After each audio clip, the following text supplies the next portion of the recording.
This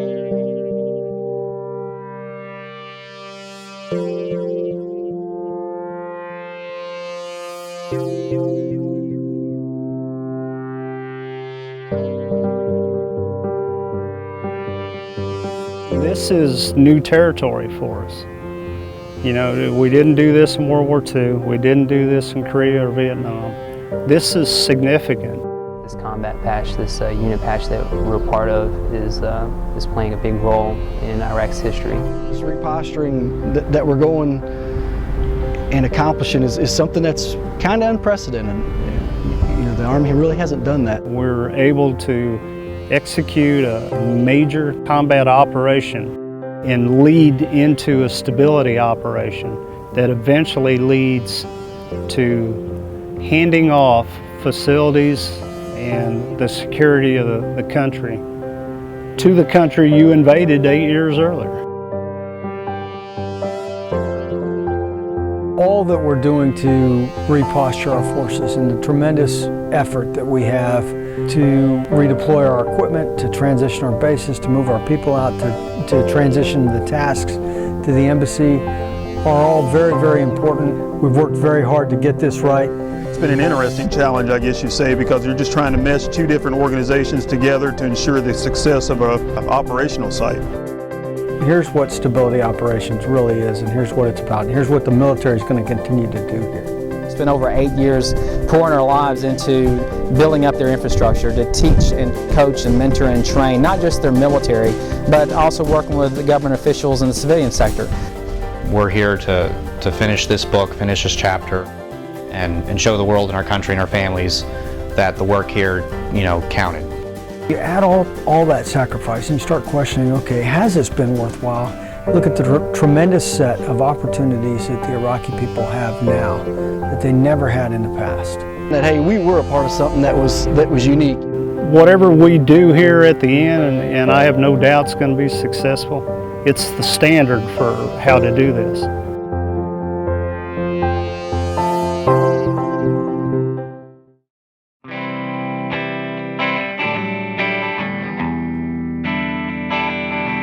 I knew coming in we were going to have our hands full helping to close it down and help with the drawdown, getting U.S. forces out of here. We do two key tasks, and that is to provide force protection for the entire Victory Base complex. That includes all tower guard operations, as well as several entry control points across the perimeter.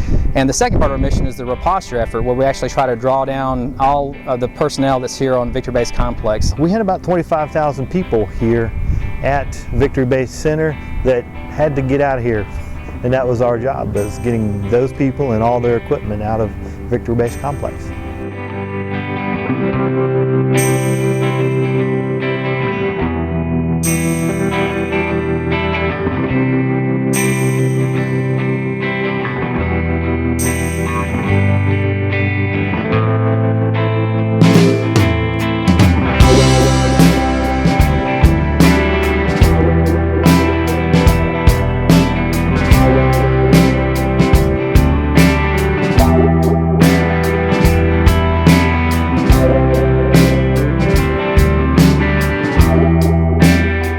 I'm the mayor of Camp Victory, which is one of multiple camps in Victory Base Complex. This is, I think it's always been considered the main camp because it has the Alpha Palace, which is probably as close to the White House as you could get.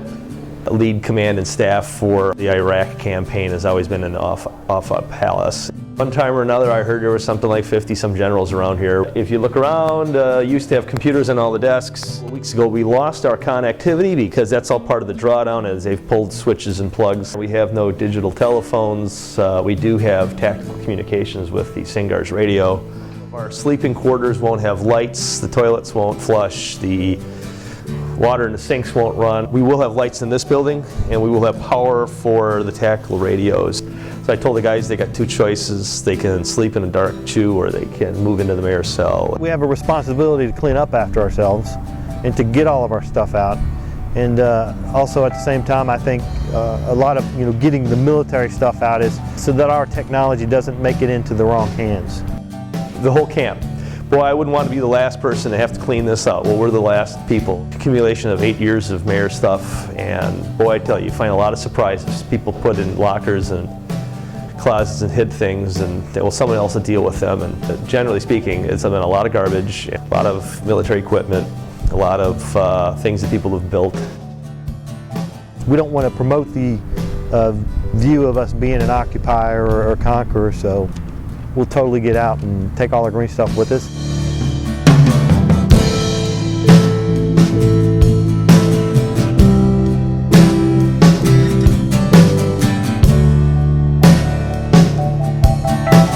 When I got here in July, traffic all over the place, people all over the place. That over there was one of our life support areas, called LSAs. It was called Red Leg. 600-700 people perhaps staying in there. When we had people moving out, people moving in at the same time, and then all of a sudden it's just a surge of people leaving by the hundreds every week. Sometimes we dropped maybe 2 weeks, sometimes 1,000 people. We literally had to go knock on doors to find out who most of the tenants were and giving them a timeline to get out. A lot of people left. Quite often their rooms there was military equipment, ammunition, knives. Well, they're gone. So we had to go in there quite often and clean up that mess. People think it's easier to just dump things along the side of the road, so then we got to go clean it up. We provided a service to the mayor cells during their amnesty days. We've had a couple of them since we've been here, and they were just crazy. The word's out and everybody's participating. Today what we have going on is the BBC Mass Amnesty Day. It's a freebie for all of our tenants to bring in anything that they need to bring in. Weapons, commo system, camouflage netting. Hazardous material, it could be electronics. We've got bins set up or a dumpster set up for all their metal and all their wood. Sensitive items and stuff like that. It's all been coming through here all day. I mean, I could not believe the amount of stuff that just came out of the woodwork. The whole purpose of it is, let's do a spring cleaning of East Liberty today. You get to know everybody understands what you're doing, and everybody respects what you're doing, and they understand that, hey, Victory's got to close. There's a lot of unused stuff here, and actually some folks have come out and kind of looked through like a yard sale. AK-47 and an AK-74 PKM. And both of these weapons are functioning. They come out and they just look around and say, do you mind if I take this? Well, we're going to take this stuff and we're going to decommission it. We're going to weld it shut. That way nobody can be able to use it. And then we're going to have it destroyed. It's been a good mission for us today. There's at least 2,100 different buildings to go into around here, including the chews and things like that. We're down to 55 buildings off of that entire total from what we have. And those are occupied right now by the access control, the mayor's cell, a couple of comms people cleaning out. 4 more coming to upload this and the water tanks. 1 for this and 3 water tanks on the back. As they pull the chews like out of the LSAs, then there's all this stuff some things that were underneath the chews, and then there's the PVC piping that was pulled up with them and pieces, and so we're still cleaning things like that up. I basically had about 80 changes in services, either cessations or changes in the services. Just simple stuff, the retail stores like the AFI store shutting down, the restaurants shutting down.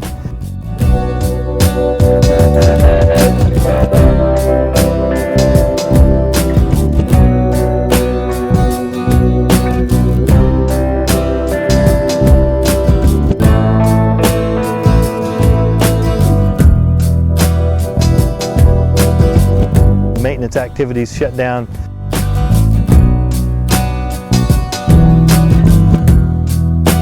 The MWR facility is closed down. The gym is being soldier run. The laundry pickup point closes today. We try to draw down all of the personnel that's here on Victory Base Complex, and that includes military tenant units as well as the contractors.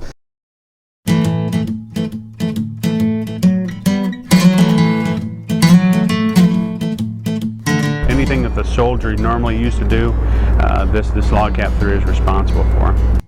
Water on the VBC is supplied from the Tigris River. There are 9 pump stations between here and the Tigris. They're capable of producing 1.5 million gallons of water per day. Some is used for the drinking water, some is used to go to the DFACs, some is used for showers, things of this nature. But it's purified water. We don't drink the water straight from the Tigris. That would not be a good situation at all. Well, over here we don't have sewer systems. We have a waste water treatment plant here on base where they can take that waste to. The trucks come here, empty their load into this receiving channel. We're only running 3 phases, and we're only running 600,000 gallons a day. We're actually capable of doing 2 million gallons a day. Just like in the States, we have garbage trucks. And these garbage trucks, they go around to all the different camps, all the different pads where people are, and they have routes that they go on and they collect all the garbage. We're receiving around 30 solid waste trucks per day, and all solid waste is generated on a VBC. As you can see, we're standing here on the incinerator site. We just can't do this by ourselves. We need our contractors here to do this stuff for us. We are taking out all non-burnable items, and we are taking out all hazardous material found in the trash. This is nothing. I remember worse days in here. Trash lining down for 2 months or so. It was unbelievable. Now the Iraqis come in, run this stuff, take it, and start being sustainable. I came over here to the ice plant in 2007. Over 85 that area. Our population is probably in the process of bagging, and these are fully inspected. One of the challenges we have here is 90% of the people that are here on Victory Base Center don't work for us. Therefore, we can't tell them what to do. All we can do is pass on the information, encourage them to leave by talking to them, talking to their commands. What we do with each contractor is they give us a drawdown plan. They have set certain dates that they have to meet for certain aspects of their drawdown. I've been here almost 5 years. At one time we had 11 camps open. Now we're down to 3. Our personnel are on a drawdown plan, and we'll be sending personnel home. There'll be a skeleton crew left here.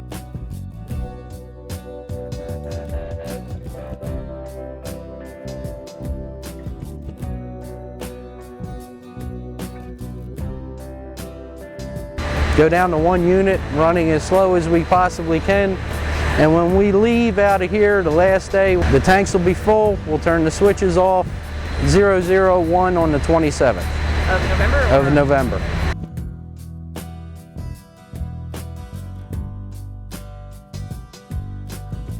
They're saying 26th of November will be our last burning day. Gotcha. Hopefully on 27 we'll be out of this country completely. They're all sad to see it go. We'd really like to see this plant endure, or at least ensure that it was maintained after we left. And really, I just have no idea what's going to happen to this ice plant.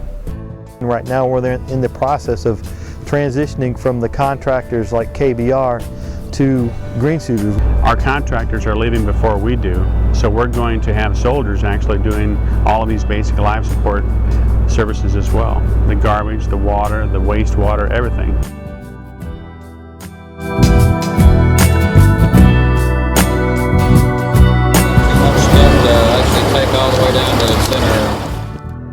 So the fuel point had shut down, which means 149th is running that as well, and we need to make sure that all vehicle part of convoys as well as the military vehicles get their gas.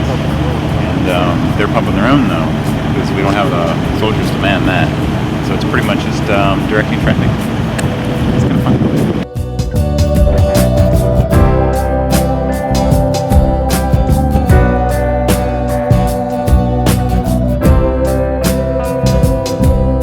Now, this is a huge logistical effort. Last week, 399 convoys, 13,909 trucks. That was just last week. So you can see how many trucks are on the road every day. Some of those actually are required to still bring in food and fuel and things to sustain our troops that are here.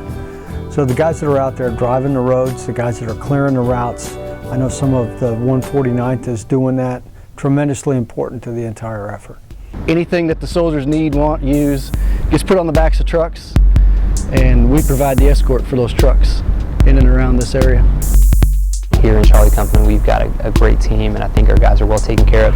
Okay, we'll keep it down. I think there's a mission brief going on, but I'll open the door and let you guys take a look at it. Commander's intent basically equals up to us safe arrival of equipment and troops.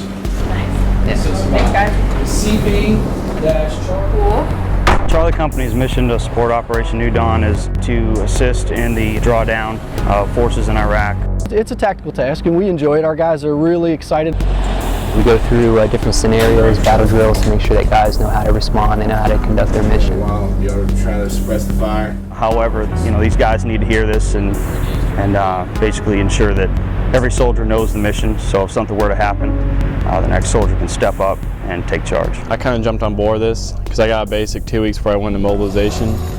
I was enrolled in college, so they told me you don't go on this deployment, but I thought this might be my final chance, so it'd be good to get the experience and the combat patch and stuff like that. So I jumped on board as soon as I could. Mainly I'm focused on the mission because I know I'm the only person in my truck that can keep my crew safe. This is both Bravo and Charlie Company's CP. Our electronic warfare officer works, our commo sergeant, this is like their workspace. Yeah, it's our CP rather, and so each company has their work area. We're equipped, we're trained, we're ready. We're the infantry unit. We have the armor, the protection, the mobility, the firepower. We're ready to deal with whatever the enemy can try to cast upon us. And they can track on our Blue Force trackers. We control in here interpreter schedules, the actual sets when they're rolling out, manifests, debriefs, all happen in here. I'm going through out of one of my old manifests, making a new manifest. Staff Sergeant Garland is actually one of our battle NCOs. He also does hoist operations for us, so he helps put together information that can be of help, assistance to our sets before they roll out. That would be pretty much it for our CP. Not a lot to it. We actually today are having our layout for the commander, our trucks. Pretty much cleaned the trucks out to the best of our ability without having pressure washer capabilities. My set leaders, the guys that are operating, are E6s, staff sergeants, and they're fully competent, they're strong leaders. I'm extremely confident in the NCO leadership that we have that are driving these missions. I've got an awesome crew. I'm proud of all of them. I don't have to run back and forth to my trucks and to see if everybody are doing their jobs. I just do my job and they do theirs, and I already know that it's happening behind me. You got to have the morale up somewhere. We're in a little rest period right now, so we got to be out here. I'd rather be out here throwing a football than sitting on the back of the truck. So true. It's the guys that you have around you every day that keep things going. He stole my weapon from me and got me soaked, so I got to do something. So they work that much harder for us. Let's go ahead and do these checks. Inspecting, cleaning weapons, making sure everything is good to go in case we got roll out at any time. This is my second deployment. I was actually at this base. I was here in 06, 07. I parachuted in northern Iraq with 173rd. We pushed south and ended up actually up in Kirkuk, and I stayed there for the duration of my year. Seeing the progress that's been made over 2 deployments, just how things have changed. To see guys develop, have the opportunity to do their job every day, to be a part of this. I think there's a lot of pride as well to be a part of the Kentucky National Guard. I'm proud to be a part of the drawdown, and the unit that was over here before us was here for a year. Is there time to go? And we're here, we're fresh, and ready to close this thing down. The ROE has changed as far as, part of the agreement with the Iraqi government is that anytime there's deadly forces used, that we have to look into how we responded and if that was the appropriate response. But again, we're a professional army and we should be held to a high standard. It's going to get really busy. We're going to be moving from base to base. The op tempos, it's pretty high. One of our sets are doing a day on, day off, day on, day off. And with the longer missions, we'll probably do every other day a mission. So every 2 days a mission. And sometimes the missions are intended to be 4 hours, and sometimes they've been 12, 15 hours. We're going to be help moving and clean up the bases just like everybody else. Moving equipment from the north down to the south.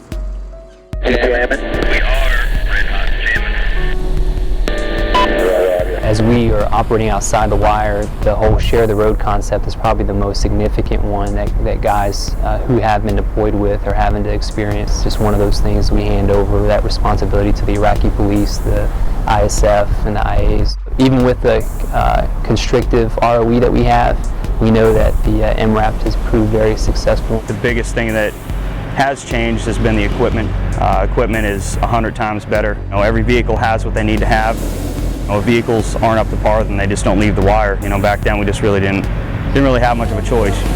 Had quite a few breakdowns from the green trucks on the way. We used our sets record to accommodate one of their hits. If our wrecker would have been unmission capable, we would have had to wait hours and hours for somebody to come out and help us. Since we're outside the wire and never know what's going to happen out here, so it's important to get it done fast. Get on the road. Wasn't really nothing too bad, nothing couldn't handle. I'm just going to say one more time that I've got an awesome crew. Danger is what makes it fun to me. There's a lot of uncertainty, even now, as far as where and when and specific dates, and we just know to be prepared and to plan what you can with what you have. As for the soldiers themselves, they know when the missions are. We're focusing on that, and if there's any changes, we'll adjust to the changes and do what we need to do to make sure we're accomplishing the higher command's guidance. But I enjoy the hard work, I enjoy the challenge. None of us are doing anything for glory, we're just doing our job. But our guys have had to adapt to different situations. So it's just little dust poof. Typical. Numerous things that can happen while they're out there. Oh my God! This is crazy! You can't see 10 feet in front of you, 10 feet in front of the truck, you can't even see it. When they say red air, they mean red air. Seriously. That big black cloud roll in and everything just go completely dark. And you couldn't even see like 10 feet in front of you. I've never seen that before. Now this could hurt us. This could set us back. We got delayed a few hours due to the sandstorm, but we got back on the road. How fast are we going right now? 10.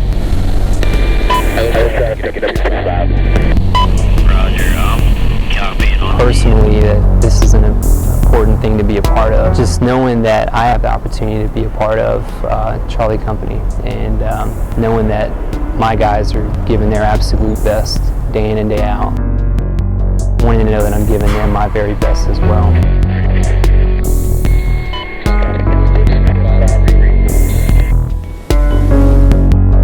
That's good to see that Iraqi people are kind of getting their stuff together, which is what we want. The Iraqis and their government can handle a situation here, and we've really been training them up. We want them to be a self-governing people. I'd say the world's definitely a safer place now. Great to be part of this history of our Army and, making history for the state. Whenever it's in the history books that this post was closed down, they're going to look back and they're going to think, wow, I was one of the guys who actually helped pull all those troops out. I did a big thing over here. And bottom line is, I think when it's all said and done, I think the people of Iraq will be in a much better place. If they're not proud now, they will be of what they're doing. I'm proud of my guys. I just want their families to know that they all did great things while they were here. I think it's an important thing that we've done and something that we can be proud of. And hopefully just one step closer to what their democracy is going to look like.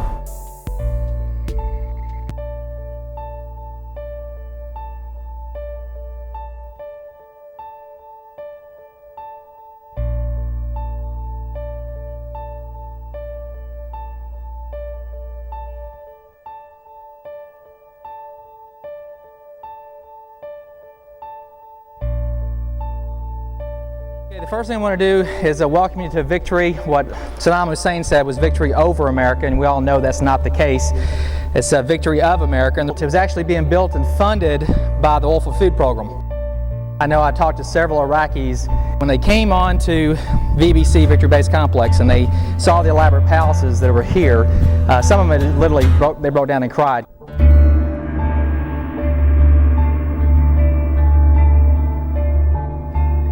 He was robbing from his own people and taking that Oil for Food program money.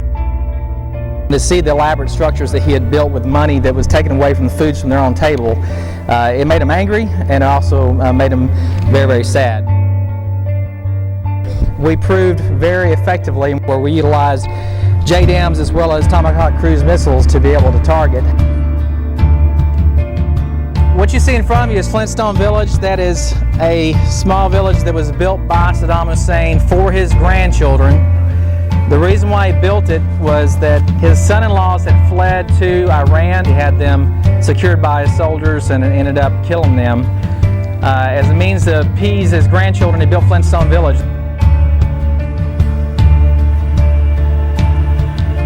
Today, 1 November, we are turning over Camp Slayer to the Iraqi Ground Forces Command. Yeah, this project is huge for us. We've been on pins and needles waiting to get this thing accomplished for about 3 months now, and it seems that in the negotiations with the Iraqis they didn't have someone step forward to go ahead and do this, and they kept coming up with excuses. I can tell you what's going on because I know the Iraqis pretty good.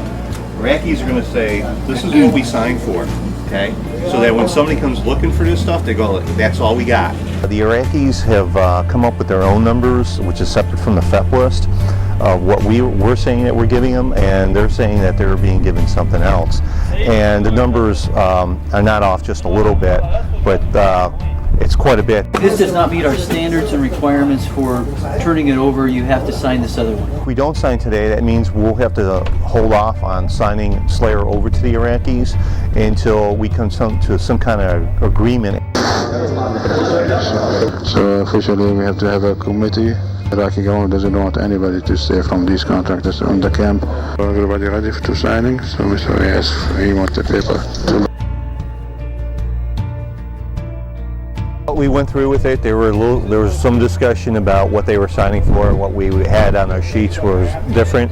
But the Prime Minister's office had specifically said that they would sign for Slayer. We're going to place 4 T-walls behind me to cover that opening. The U.S. soldiers will have no access at all to Slayer proper. Iraqis are completely taking over that part of the base. This is a huge relief because we've had Slayer for the last 2.5 months and just waiting for somebody to take it. So we are so happy that we finally got the Iraqis to sign for it. On 1 December, we expect to sign over the remainder of Victory Base Complex, turning over East and West Liberty and also Victory Complex to either the 6th Iraqi Army or the Baghdad Operations Center. Right now, the joint inventories are going on with the 6th Iraqi Division. Captain Wilford's been handling that. I think they're about 80% complete. This building right here is that building over there with the 2 and generators, choose any items that are going to stay behind. I am Colonel Mohammed from Baghdad Commander Operation. We search here the PAD 11 and we search the caravan and IC air condition and generator to make a list and maybe in the future, soon future, to take it to the Iraqi army. We'll do the drive down the front.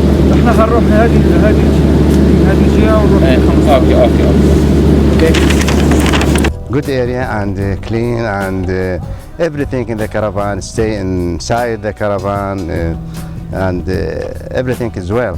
لا ما زادين عدد الاير كونديشنر. لو تجد كل شيء الان حتلقى ضعف ما موجود في القائمة. The caravan, the shower and WC is so nice and perfect, clear. Yeah, we done and we signed to the all papers and we take it all. See on Norfolk. At the conclusion of every day of the joint inventory, we have an after-action review. I put out my guidance to the American soldiers, and then General Rita puts out his guidance to the Iraqi soldiers, and their plan of action for the next day will conclude the inventory in a timely manner. General Rita tells me things are going good. He's very happy with what's going on. We have been on this base camp for almost 9 years. So it is literally the face of our presence in Iraq. It's a large camp. There's a lot of structures on this camp. There's a lot of property that it's not in the U.S. government's best interest to move that property back to the U.S. because it would, in many cases, it costs more to ship it than the property is worth. You know, we had challenges along the way because that's a lot of stuff to inventory, and you know, discrepancies in their count and our count, and we were able to work it out. So there was nothing that led me to believe that we would not have a successful transition.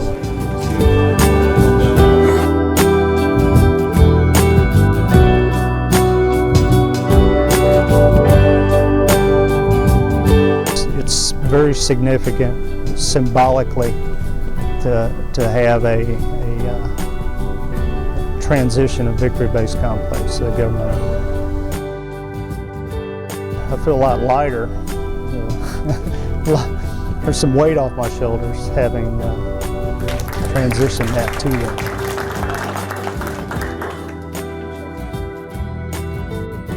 We're in the process of drawing down our forces in transitioning all the property to the government of Iraq. Well, you have to retain force protection. You still got to do what you came here to do. Force protection is inherent in every single thing that we do. It's a very important part of all of our operations. And so we plan for it, and you know, we intend to protect our troops every step of the way. All the while, you're reducing your force and moving property out of the country and transitioning the stuff you're leaving behind to the Iraqis. So it's a challenge. It's extremely challenging.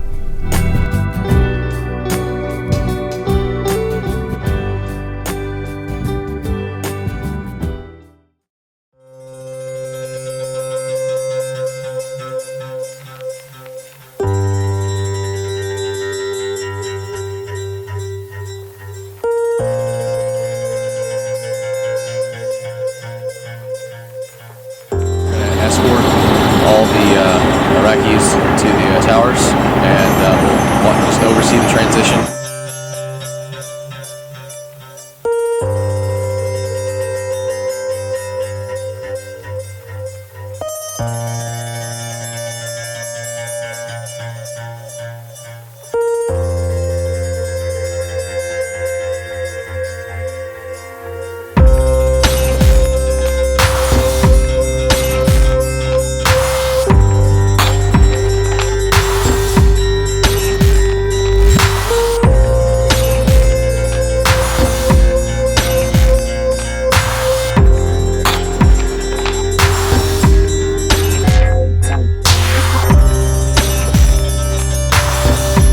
Glad about is that the Iraqi army guys, they want to take over, and they want to be in charge of the defense of this place and take a more active role in the defense of their country. And that's something we're proud of.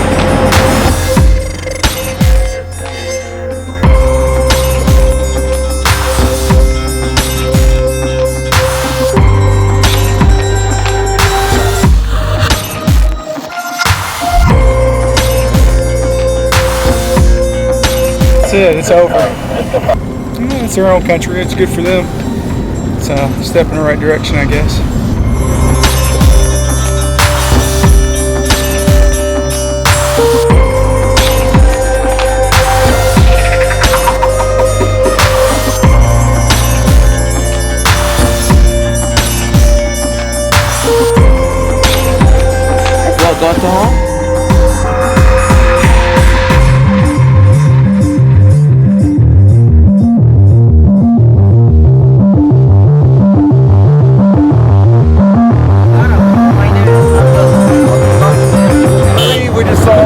The guys are taking over. We just want to come over and say hi.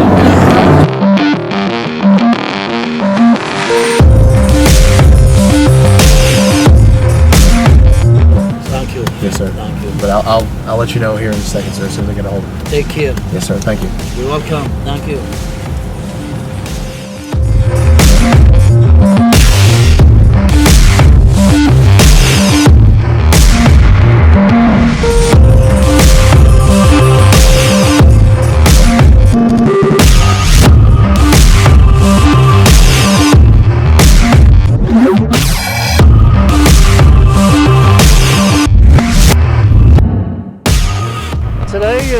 deliberate withdrawal from Iraq. Today is 2 December. It's probably one of the more important days in this country. As of yesterday, we turned over the country back to the Iraqi officials. And they actually came in and they were waving, they were all in the trucks. They seemed pretty happy about it.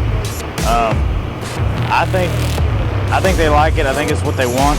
I think it's going to be a good start for them. They've come a long way. They're well on their way to being a solid professional army that's capable of defending their borders.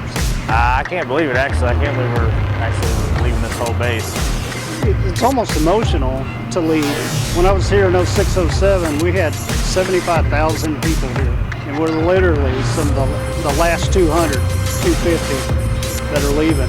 Mixed feelings right now. A little bit, I'm excited to get out of here, but also we're not home yet. I will not rest till everybody's safely back.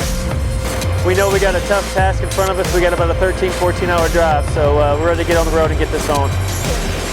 It's going to go smooth, I think. I think it's going to go smooth. Got your ID card and your dog tag? Okay, that's fantastic. Excited, ready to get home, see my family. Nervous a little bit, but we've been trained, we're ready to go. Everybody's happy. So. See you in Kuwait.